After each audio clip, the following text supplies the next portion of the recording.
Welcome to everybody to our Learn Quranic Arabic class. This will be the first class to all those people who are trying to learn Arabic and they are a little bit familiar but not completely familiar with the words and alphabets. So if you see here, we will begin with Arabic alphabets. How many alphabets are there in Arabic? There's generally around 28. But if you see it Hamza, Alif, A here, I've put everything in one category. So some people say 28, 29, but we won't debate. So we have here 28 to 29 letters. What are these? Normally we say Alif or A, Ba, Ta, Tha, Jim, Ha, Kha, Dal, Dal, Ra, Zay, Sin, Shin, Sad, Dad, Ta, Za, Ain, Ghain, Fa, Qaf, Kaf, Lam, Mim, Noon, Ha, Waw, Ya. These are the Arabic letters. There is another set of letters which are very similar, especially in India, Pakistan, and in Arabic Urdu language, which we have letters here. You can see in Urdu there are about approximately 38 to 39 letters. There are certain more letters which have been added to the script of Urdu which you don't find in Arabic, which we don't pronounce at all. So what are those letters? These are those letters like Pa, Ta, Jim, Dal, Da, Ja, Ga, Ye. So these are the letters which are not there in Arabic, which are not pronounced at all, and rest of the words are there, and certain word pronunciations are also different. For example, for Zwad, in Urdu it's called Zwad, but in Arabic it's called Dad. There's a lot of difference between Zad and Dad, so we have to practice that. And this is Zwa and Dad, and this is Zal, and this is Zal, Dad and Za. So different sounds, different meanings, different words, so we have to practice on that.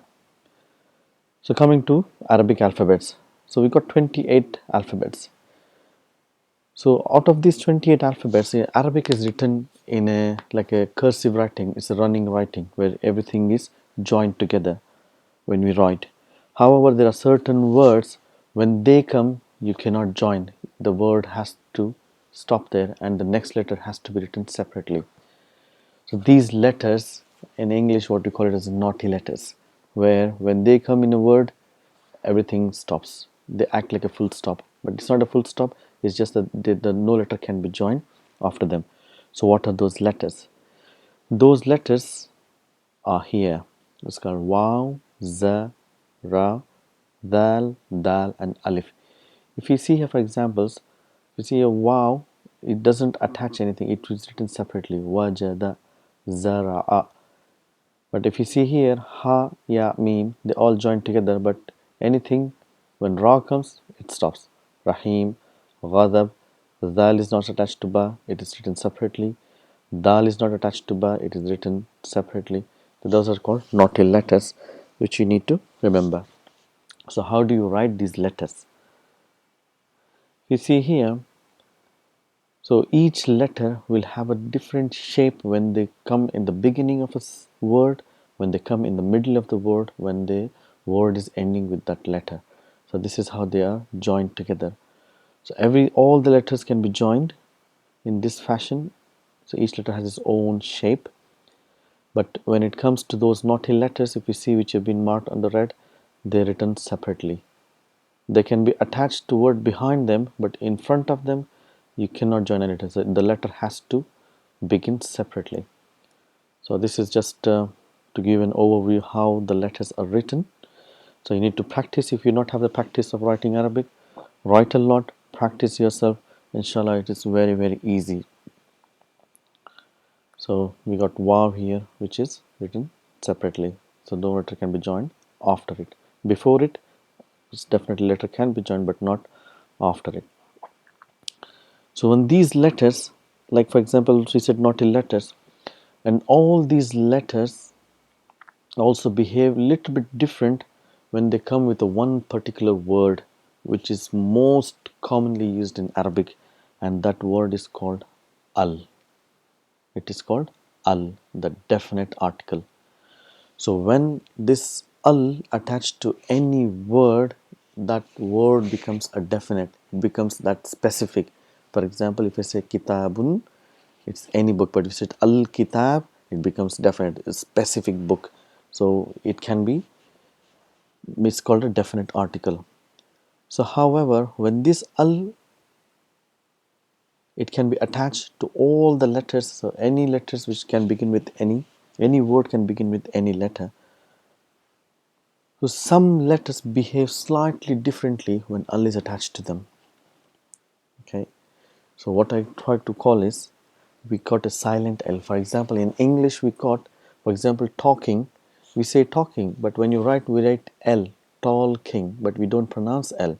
Exactly the same way, here we got silent lam. The lam is not produced. The sound of lam is not produced. For example, I've given here, when you write shams and you have al. So when you combine, the shams means sun and al means the sun. So if you see here, when al comes with shams, the sound of lam becomes silent. It becomes ash-shams. So what happens is, the al is written, it becomes silent, and the sound of sheen is doubled. So it's ash-shams, so 2 times. It's a compensation. And there are certain letters called, become active L. Okay. So here the sound of lam is pronounced. For example, we have qamar, and we got this definite article al. Qamar means moon. So when you get al plus qamar, it becomes al-qamar. So all the letters are pronounced clearly, al-qamar. Whereas in previous, if you see, ash-shams, the lam is not produced. So what are those words in which the lam becomes silent, and what are those words which becomes lam is active? These words are called huruf shams and huruf qamar, and these are the letters which are the sun letters. If you see bright yellow is the sign of sun, so these are the sun letters. And if you see here, all these letters, very easy way to remember is, you don't have to memorize, is any letter which is pronounced by bringing your tip of your tongue just near the tip of the tongue, in front or behind it. For example, ta, tha, dal, dal, ra, zay, sin, sheen, son, don, to, zo, lam, noon. If you see, all the letters are pronounced by bringing your tip of your tongue to front of your teeth, just in that area. The reason why it is so is because even the word lam is pronounced the same area, so it will be difficult to pronounce, to move your tongue immediately in the same place 2 times. So it will be difficult to say al-ta, al-za, al-ra. So that's why, to make it phonetically more easy, the lam is silenced and the word is doubled. That is called huruf shams, and the rest of the words are huruf al-qamar. For example, here we got al-abu, and we got at-tajir. So this is a huruf shams and this is a huruf qamar. Al-babu, al-thawbu, al-jannah, ad-diku. So if you see, the word is doubled and here the word is single and pronounced completely. So these are the things which we need to remember and try and practice, inshallah, and inshallah we'll continue in the next lesson. Assalamu alaikum wa rahmatullahi